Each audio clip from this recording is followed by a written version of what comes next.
Tere kõigile! Enne kui me tunniga alustame, ma tahaksin õnnitleda kõiki neiusid siis 12. klassis naistepäeva puhul. Ilusat tulevat naistepäeva teile! Aga praegu meil on majandusmatemaatika ja meil on täna selline huvitav teema ja väga tähtis teema üldse majanduses ja maailmas. Nõudlus ja pakkumine, keeles on siis nõudlus sпрос ja pakkumine предложение. Ja need on kaks väga tähtsat nähtust majanduses ja maailmas, sest need kaks faktorit, need mängivad väga suurt rolli mingi toote hinna kujunemisel. Oletame, et meil on olemas mingi toode A. Ja ma kujutan selle lihtsalt ringina, ma ei tea miks. Olgu see mingi teenus või mingi kaup või mingi toode. Mis on A? Ehk siis, ja me tahame esitada siis sellise küsimuse, et millest sõltub tema hind. Et muidugi, kui see teenus on mingi väga oluline teenus, mida peaaegu iga inimene vajab enda elus, siis on väga loomulik ja loogiline, et selle hind oleks väike. Kes praegu uurime seda faktorit nagu nõudlus. Et kui väga paljud inimesed vajavad mingit toodet, siis selle hind peaks olema madal. Ja vastupidi, kui see on mingi haruldane esse, näiteks haruldane maal, mille hind on väga suur, sest see on aga väga haruldane, et võib-olla ainult üks eksemplar maailmas on olemas.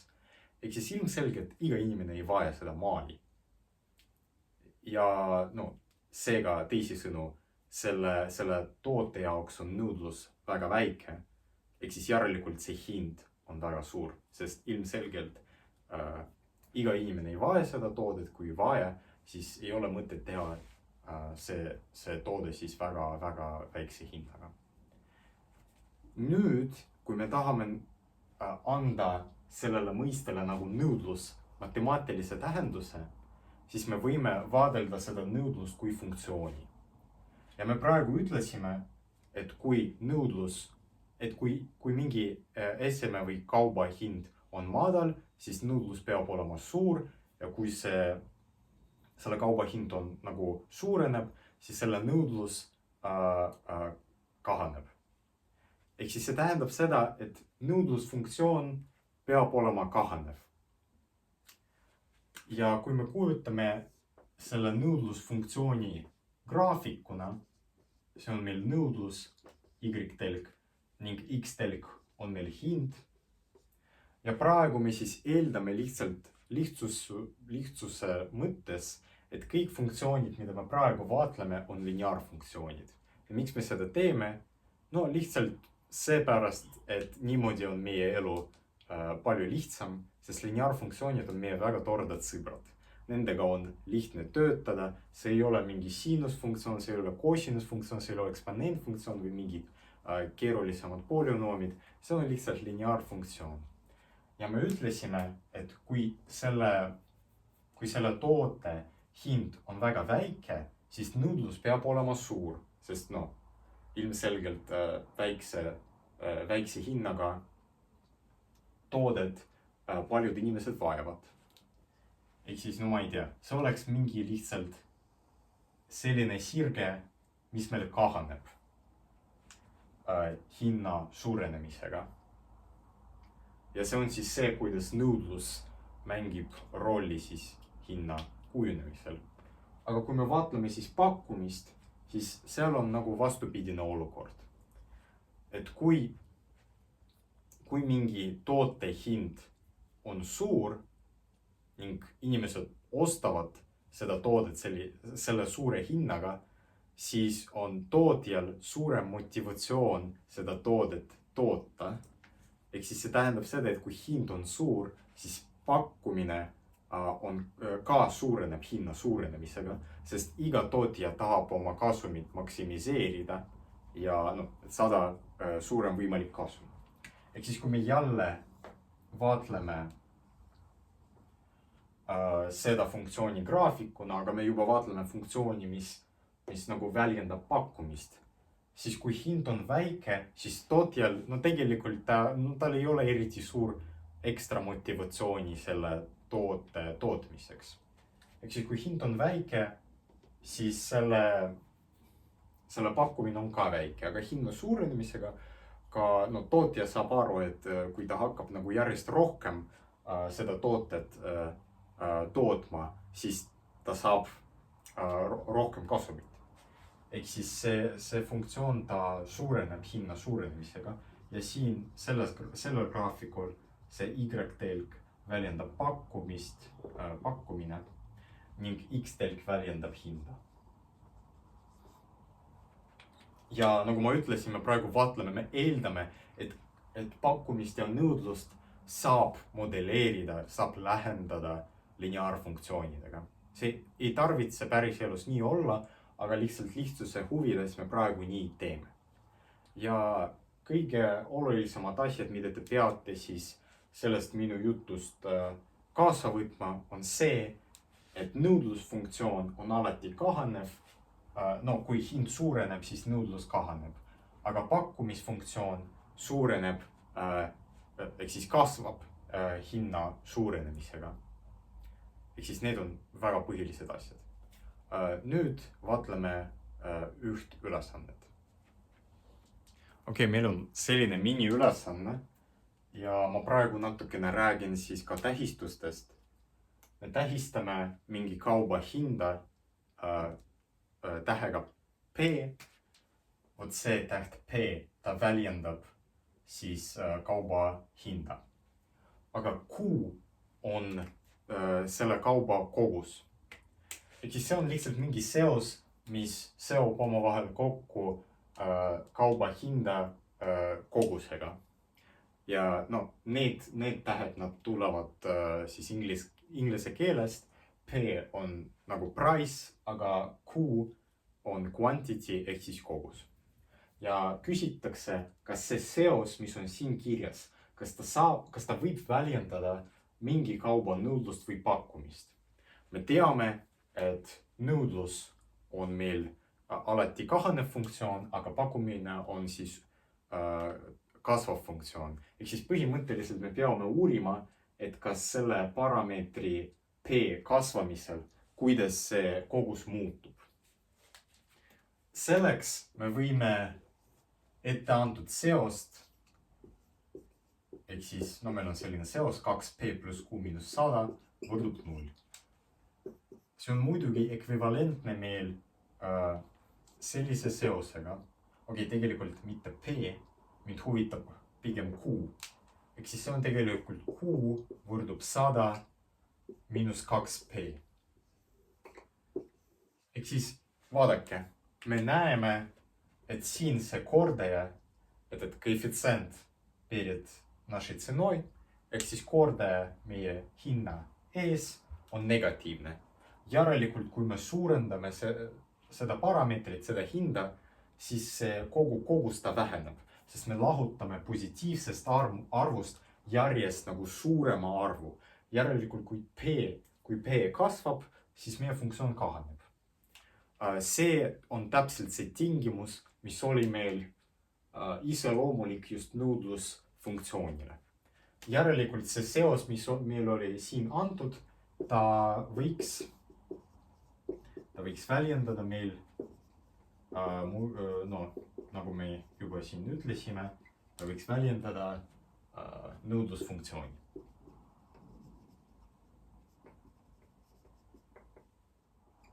Ning üldiselt meie nõudlus- ja pakkumisfunktsioonid, kui me tahame neid lähendada lineaarfunktsioonidena, siis need on kujul Q võrdub mingi A korda P plus B. See on siis nii nõudlus kui ka pakkumisfunktsiooni üldkuju. Q on siis mingi kauba kogus ja P on siis kauba hind. Ning B võiks olla ka negatiivne, aga tegelikult meile on oluline see kordaja selle P ees. Kui A on negatiivne, nagu me eelmises näites nägimegi, kui meil A on negatiivne, siis P suurendamisega see nagu kogus kahaneb. Kui A on negatiivne, järelikult meil see funktsioon on nõudlusfunktsioon.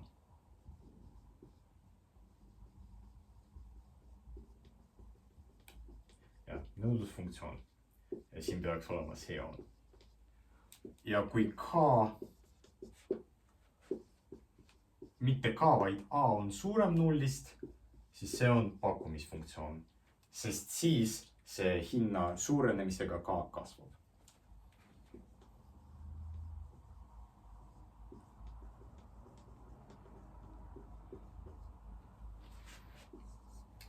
Vot selline siis definitsioon, mis nagu korraga käsitleb nii nõudlus kui ka pakkumisfunktsioone, mis on päris mugav, aga lihtsalt see kordaja on erineva märgiga erinevate funktsioonide tüüpide korral. Okei, ja viimaseks vaatleme siis sellist mõistet nagu turu tasakaal. Oletame, et meil on olemas mingi fp, see on nõudlusfunktsioon.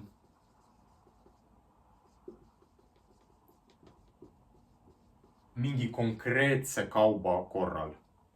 Ning gp on meil pakkumisfunktsioon.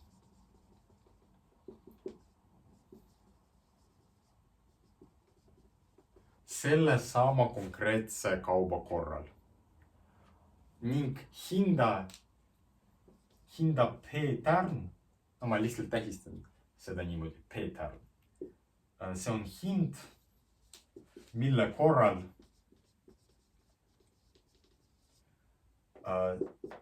selle kauba nõudlus, ehk siis selline kogus seda kaupa, mida inimesed sellel hetkel vajavad, võrdub siis meil selle sama kauba kogusega, mida tootjad tegelikult pakuvad. Ehk siis nõudlus võrdub pakkumisega. Ja kui selline hind on leitud, siis öeldakse, et selle hinna korral on meil turu tasakaal. Ehk siis pakutatakse täpselt nii palju, kui nõuatakse.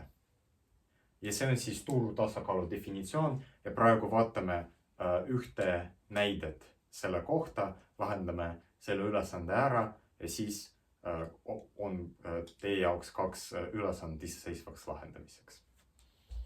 Okei, meil on selline ülesanne, meil on olemas mingi konkreetse kauba nõudlusfunktsioon, mis on Q võrdub 3300 miinus 50p ning pakkumisfunktsiooniks on meil Q võrdub 500p ja me peame leidma tasakaalu hinda ja tasakaalu koguse.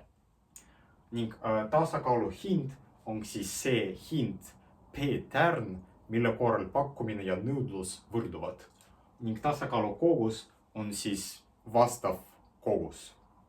No kui me lihtsalt need mõlemad funktsioonid sellel kohal arvutame, siis see on see nagu kogus, mida me siis saame, kui me niimoodi arvutame. Ning tegelikult selle ülesande lahendus on väga lihtne, et me lihtsalt peame võrdsustama neid kahte funktsiooni.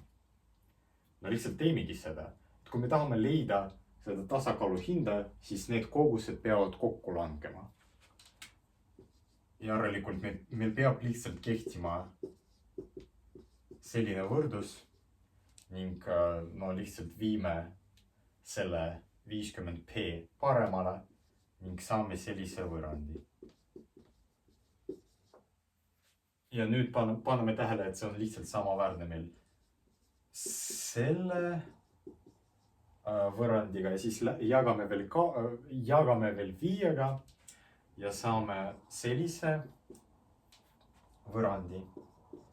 Ning tegelikult see 66, see jagub ka 11-ga ja võime veel kord ja tegelikult võiksite lihtsalt kasutada taskuarvutit, aga mul hetkel nagu käes seda ei ole, seega ma peas need jagamised teen. Ning P on meil siis 6, kui ma oskan arvutada. No ja kui ma siia panen selle P asemele 6, siis ma saangi 3300. Ehk siis kõik on õige.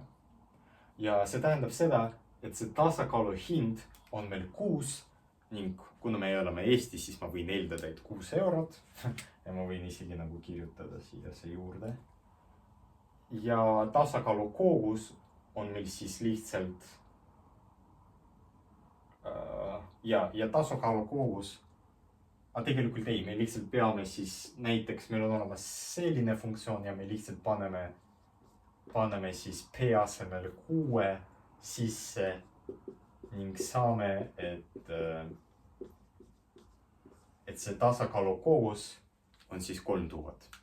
Et selle konkreetse kauba juhul me saame, et see nagu turu tasakaal tekib siis, kui selle kauba hinnaks on 6 eurot ja siis pakutakse täpselt 3000 eksemplaari seda kaupa ja tahetakse ka täpselt 3000 eksemplaari seda kaupa. Ja niimoodi nende taoliste ülesannete lahendamine käibki, et lihtsalt võrdsustame need kaks funktsiooni ja võib-olla kui tegu on mingi keerulisema ülesandega selle teema, selle peale, siis esiteks tuleb nagu koostada see funktsioon ja alles siis need võrdsustada. Ehk siis te võite, ma annan teile 2 ülesannet, võite veel sellega harjutada. Need ei ole rasked, nagu te näete, see on päriselt nagu keskkooli matemaatika, et lihtsalt 2 lineaarfunktsiooni, võrdsustame neid ja kogu lugu. Aga tegelikult idee rohkem oli mitte nagu matemaatikas, et õpetada teile mingit, ma ei tea, mingit uut keerulist matemaatikat, vaid idee oli siis näidata, et neid lineaarfunktsioone ja üldse funktsioone kasutatakse siis igal pool ja ka majanduses. Need on väga head vahendid meie siis finantsmaailma modelleerimiseks.